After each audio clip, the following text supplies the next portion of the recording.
Good morning बंधुरा। सो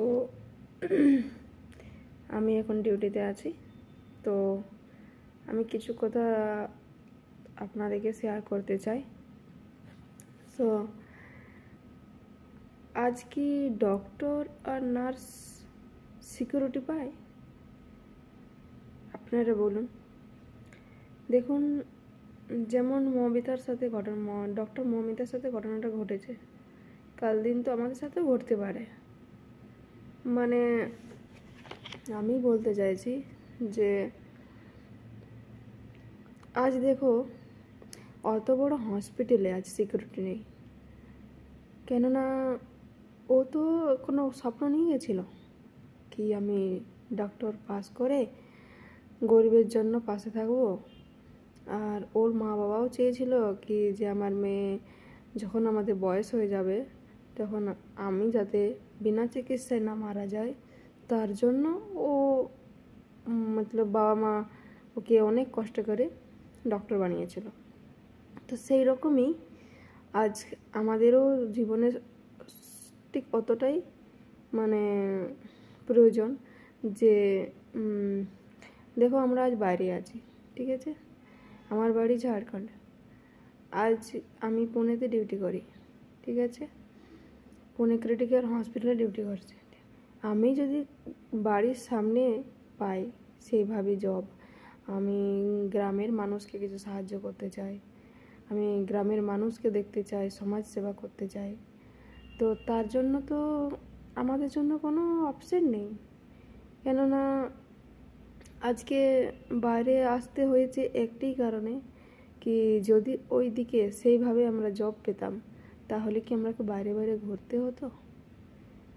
যেমন দেখো না, আমার শ্বশুর বাড়ির সামনেই একটা হসপিটাল আছে, ঠিক আছে, সেটা কিন্তু প্রায় 40 বছর বন্ধ আছে, ঠিক আছে। তো আমার বলার উদ্দেশ্য যে সরকারকে বা সবাইকেই বলছি এই কথাটা যে আজ এত পড়াশোনা করেও যদি কেউ মানে বাইরে বাইরে প্রাইভেট হসপিটালে কাজ করে, তো তাদের জন্য কি পরিবারের জন্যও কিছু করতে পারে না। কেন, আমার মা বাবার বয়সও হয়ে যাচ্ছে, ঠিক আছে। তো আমি এটাই বলতে চাইছি ঝাড়খণ্ড সরকারকে বা মোদি সরকারকে, মানে অল ওভার ইন্ডিয়া সবার জন্যই কথাটা বলছি যে যে যেখানে যার স্টেট সেখানে কাজের ব্যবস্থা করা হোক।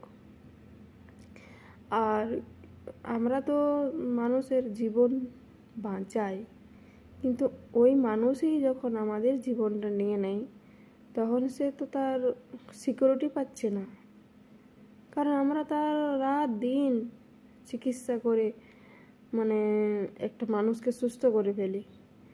তাহলে আমাদেরকে কে সুস্থ রেখেছে? আমাদের সুস্থ রাখার দায়িত্বটা কার? আমি এটাই বলতে চাইছি যে দেখুন না, কারণ কোনো भी হসপিটালে জব করো, কোথাও भी জব করো, কোথাও প্রাইভেট কাজ করো, মেয়েদের জন্য সিকিউরিটি নেই।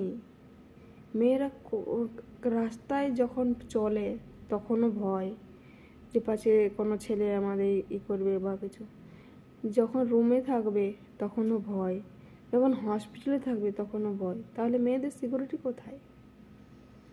স্বাধীন ভারত বলেছে, আজ স্বাধীন কোথায়? মেয়েদের জন্য যেরকম প্রত্যেক দিন যে ঘটনা ঘটছে, তো সেটা কি কেউ দেখতে পাচ্ছে না? আমার বলার উদ্দেশ্য এটাই যে আজ আমরা বাইরে বাইরে কাজ করছি পরিবারকে ছেড়ে, তো সামনে যদি আমরা কিছু কাজ পেতাম বা একটা ভালো মানে যদিও প্রাইভেটগুলোতে কাজ পেতাম, ধরো প্রাইভেট নার্সিং হোম আছে, প্রাইভেট হসপিটাল আছে, সেইগুলোতে কাজ পেতাম, ঠিক আছে, কিন্তু সেরকম তো ভাবে পয়সা দেয় না, বেতন দেয় না, তো ওইভাবে তো পরিবার চালানো যায় না, তো তার জন্য আজ বাইরে আসা।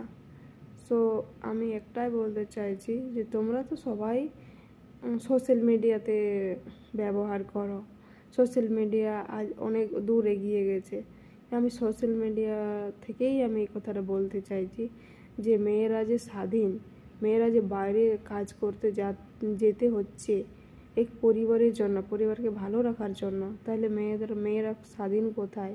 মেয়েদের প্রত্যেক দিন এরকম হচ্ছে, আজ এখানে, আজ ওখানে, আজ এখানে, তাহলে মেয়েদের সিকিউরিটি নেই। আর আমরাও একটা গরিব পরিবারের মানুষ, কিন্তু আমরা তো সেই স্বপ্ন নিয়ে ছুটেছি যে একদিন আমি অনেক পেশেন্টের ভালো করব, অনেক পেশেন্টকে আমি সুস্থ করব। তাহলে আমাদের জন্য কে কী ভাবছে? আমরা তো সবার জন্য ভাবছি, কিন্তু আমাদের জন্য তো কেউ ভাবছে না। আমি এটাই বলতে চাইছি যে মানে আমার বলার উদ্দেশ্য, মেয়েরা যেন সিকিউরিটি পায়। আজ আমরা নার্সিং আছি, ডক্টর আছে, অনেক ডক্টর কিন্তু ওইভাবে মারা গেছে, কিন্তু আজ ওদের জন্য কিছু হয়নি। কিন্তু আমি চাই ডক্টর মৌমিতার সাথে যে ঘটনাটা ঘটেছে, আজ ম্যাডামের মতো মানুষের যদি এরকম অবস্থা হতে পারে, তাহলে আমাদের কী সিকিউরিটি আছে? আমাদের কোনো সিকিউরিটি নেই। সো আমি সবাইকে একটাই কথা বলবো যে প্লিজ প্লিজ মেয়েদেরকে সম্মান দিতে যাও, আর মেয়েদেরকে একটু সম্মান দেওয়ার চেষ্টা করো। কেউ যদি সম্মান পাত্র না হয়, তাকে অসম্মান করো না।